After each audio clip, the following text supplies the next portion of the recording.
Good morning, Radhe Radhe বন্ধুরা। আজকে বৃহস্পতিবার, তো আমার সকালের যেটুকু কাজ থাকে আমি সকালবেলা উঠে বিছানা গুছিয়েছি। বিছানা গোছানোটা তোমাদের সাথে শেয়ার করতে পারলাম না। তো তারপরে স্নান করে তুলসী গাছে জল দিয়ে তুলসী প্রণাম করে বাড়ির মধ্যে একটু হেঁটে বেড়াচ্ছিলাম। দুধটা বসিয়েছি, বসিয়ে গ্যাসটা লো ফ্লেমে দিয়ে বাড়ির মধ্যে একটু হেঁটে বেড়াচ্ছি। দেখো, এখন সকাল 6:30 মতো বাজে। এখন রোদের কি তাপ বেরিয়ে গেছে। তো সারাদিনে রোদের তাপের জন্য বাইরে বেরোনো হয় না। আর দুপুরবেলা খাওয়া দাওয়া করে একটু ঘুমাই। তো ঘুম থেকে উঠে দেখি সন্ধ্যা হয়ে যায়, তো বাইরে তো বেরোনোই হয় না। সেই জন্য সকালবেলা একটু বাড়ির মধ্যে হাঁটাহাঁটি করছি। আর গাছে যে সমস্ত লেবু কাঁঠাল এগুলো ধরেছে একটু দেখছি। ভালো লাগে, নিজের গাছের ফল দেখতে তো ভালোই লাগবেই। দেখো, আমার গাছে প্রচুর লেবু ধরেছে, এগুলো গন্ধরাজ লেবু। আমি প্রতিদিন তুলে খাই ভাত দিয়ে। তোমরা নিশ্চয়ই আমার ভিডিওতে দেখতেই পাও।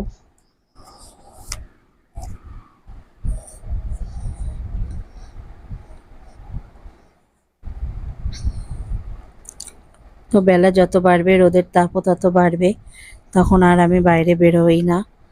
সেই জন্য একটু সকালবেলায় হাঁটাহাঁটি করছিলাম। তো দুধটা জাল হয়ে গেছে, দেবাঞ্জনও স্কুলে যাওয়ার জন্য রেডি। দেবাঞ্জনকে দুধটা দিয়ে দিয়েছি, ও দুধ খেয়ে নিচ্ছে, স্কুলে যাবে। আর ও আমার ফ্রেন্ডদেরকে হাই বলে দিল।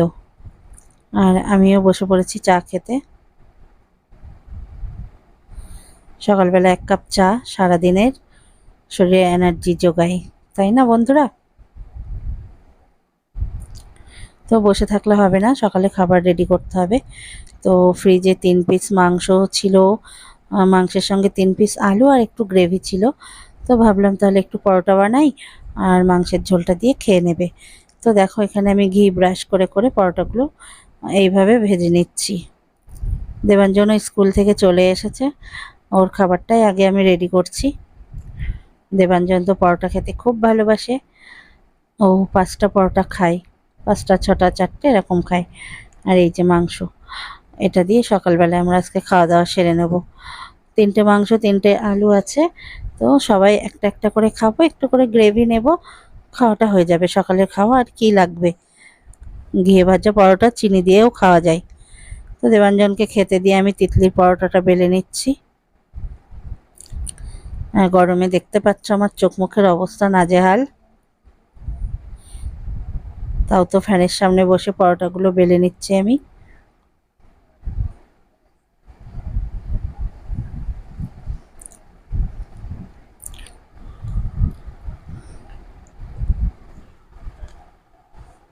তিতলিকেও খেতে দিয়ে দিয়েছি।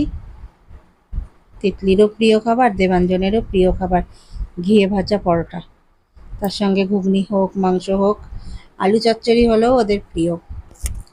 এবার দুপুরে রান্নাতে চলে এসেছি, করব একটু চিকেন। তো আমি চিকেনটাকে টক দই, রসুন, আদা, পেঁয়াজ বাটা, জিরে, শুকনো লঙ্কা বাটা দিয়ে ম্যারিনেট করে রেখেছি। আর এখানে ইলিশ মাছও করব। ইলিশ মাছটাকে সর্ষের তেল, টক দই, লবণ, হলুদ দিয়ে ম্যারিনেট করে রেখেছি।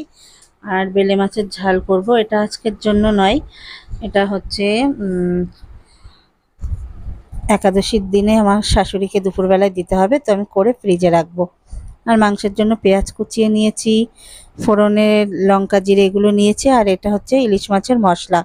মশলাতে আমি সর্ষে, জিরে, শুকনো লঙ্কা নয়, সরি, আমি কাঁচা লঙ্কার থেকে পাকা লঙ্কাগুলো বেছে নিয়েছি।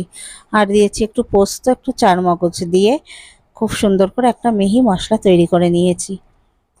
এবারে মাংসটা ফার্স্টে করে নেব। তার জন্য কড়াইতে তেল দিলাম, তেল গরম হলে আলুটা ভাজতে দিয়েছি, লবণ হলুদ দিয়ে ভেজে নেব সুন্দর করে আলুটা। মাংসের আলু না ভাজলে খেতে স্বাদ লাগে না। আমি অনেককে দেখেছি আলুটা কষানোর সময় দিয়ে দেয়, বলে ভাজতে হয় না, কিন্তু আমার কাছে যেন না ভাজলে টেস্ট লাগে না। সেজন্য আমি লাল লাল করে মাংসের আলু ভেজে তুলে নিই আগে।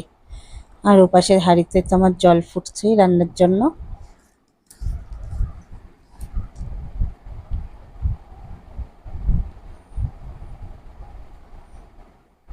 এইভাবে উল্টে পাল্টে নেড়ে চেড়ে আমি আলুটা ভেজে নিচ্ছি। আর কি সুন্দর আমার আগুন উনুনে জ্বলছে, দেখছো তোমরা বন্ধুরা।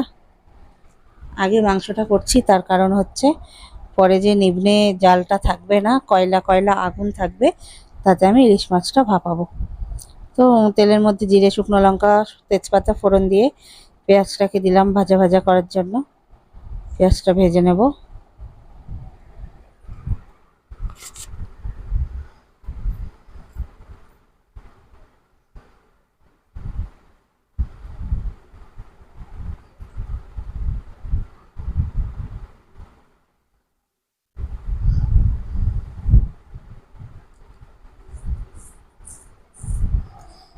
পেঁয়াজটাকে লাল করে ভাজা করে নেওয়া হয়ে যাওয়ার পর ম্যারিনেট করে রাখা মাংসটা দিয়ে দিলাম তেলের মধ্যে।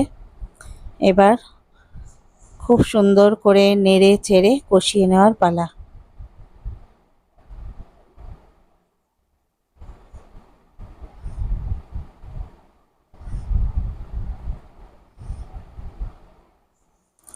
আর আমি এই হাঁড়ি কড়াইটা কাঠে রান্নার জন্যই শুধু ব্যবহার করি।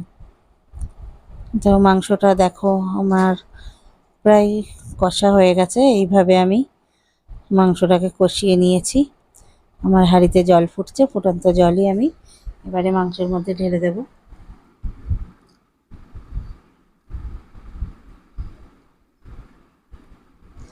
কে কে আমার মতো এভাবে মাংস কষিয়ে খেতে পছন্দ করো অবশ্যই আমাকে কমেন্টে জানাবে।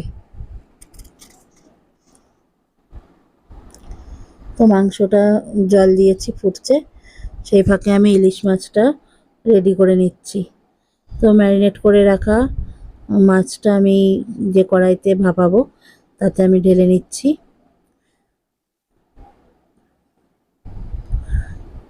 এবারে মশলাটাও আমি মাছের মধ্যে তুলে নিচ্ছি।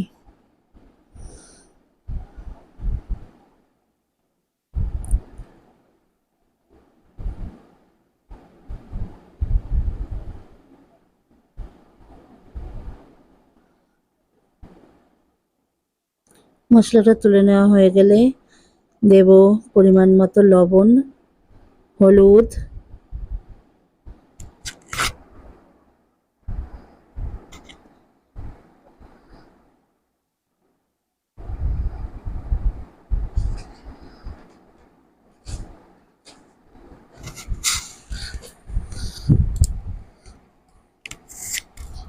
আমার মাছে যেহেতু লবণ মাখানো সেজন্য আমি ভয় পাচ্ছিলাম একবারে লবণ দিতে, তো অল্প অল্প করে বারে বারে দিচ্ছি। আশা করি এবারে ঠিক হয়ে যাবে। এবারে দেব একটু সর্ষের তেল। যেহেতু ইলিশ মাছ বলে কথা, কাঁচা সর্ষের তেল তো দিতেই হবে। আর কাঁচা সর্ষের তেলের থেকে বড় কথা, ইলিশ মাছে একটু সর্ষের তেলটা বেশি পরিমাণ না হলে ইলিশ মাছের টেস্ট আসে না, ভাপাতে একটু তেল লাগে। তো মাছগুলোকে আমি মশলার সঙ্গে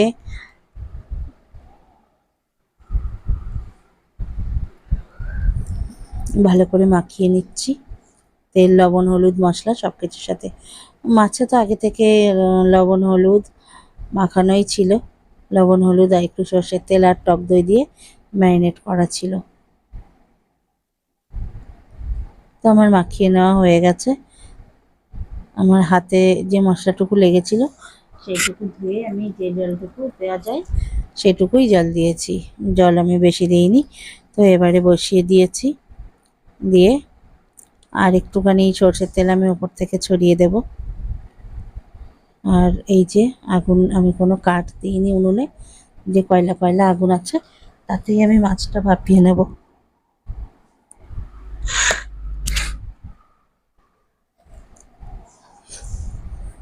তো ঢাকাটা খানিকক্ষণ হয়ে গেছে, উঁচু করে দেখি কী পরিস্থিতি।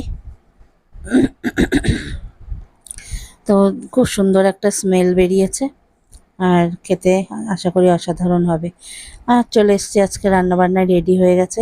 দুপুরবেলা খেতে বসে পড়েছি লাল শাক ভাজা, চুনো মাছ চচ্চড়ি, টকের ডাল, এটা আমি আজকে করিনি, এটা আমার কালকের ডাল রয়েছে, তো খাবো এটা তেঁতুলের ডাল। আর এই যে ইলিশ মাছ ভাপা, মানে দই ইলিশ টক দই দিয়ে। আর এটাও মাংসটাও আমি দই আর শুকনো লঙ্কা ইউজ করিনি, কাঁচা লঙ্কার থেকে আমি পাকা লঙ্কা বেছে নিয়েছি। আর এখানে রয়েছে এক হাঁড়ি ভাত। যে গরম পড়েছে বলো, শুকনো লঙ্কা খেলে আর বাঁচতে হবে না, সেজন্য বাজার থেকে কেনার সময় একটু পাকা পাকা দেখে লঙ্কাগুলো কিনি। আর এখানে একটু আমের টক রয়েছে, এটাও কালকের, তো ওটা তিতলি খেয়ে নেবে। তো এই হচ্ছে আমার আজকে দুপুরের রান্না বান্না। আর রান্নাগুলো একটু বাড়িয়ে করেছি, কারণ পরশুদিন একাদশী, তো কালকে আমরা নিরামিষ খাবো, সেই জন্য একটু বাড়িয়ে করেছি। শাশুড়িকে আমার দিতে হবে খেতে, শাশুড়ি নিরামিষ খেতে চায় না, সেই জন্য। তো সবার প্রথমে আমি সবার থালায় শাক ভাজাটা তুলে নিচ্ছি। বাদাম দিয়ে লাল শাক ভাজা। এবারে শাশুড়ির ভাতটা বেড়ে নিচ্ছি।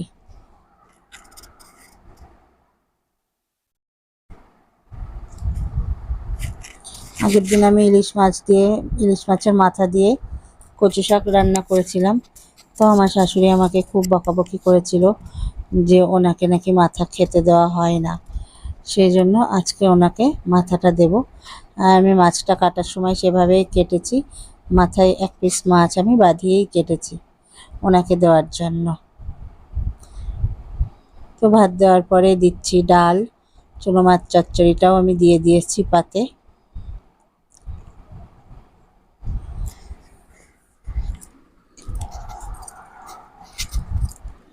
গরমকালে একটু টক না হলে ঠিক খেয়ে পোষায় না। এই যে শাশুড়ির জন্য আমি মাথাটা প্লেটে তুলে নেব।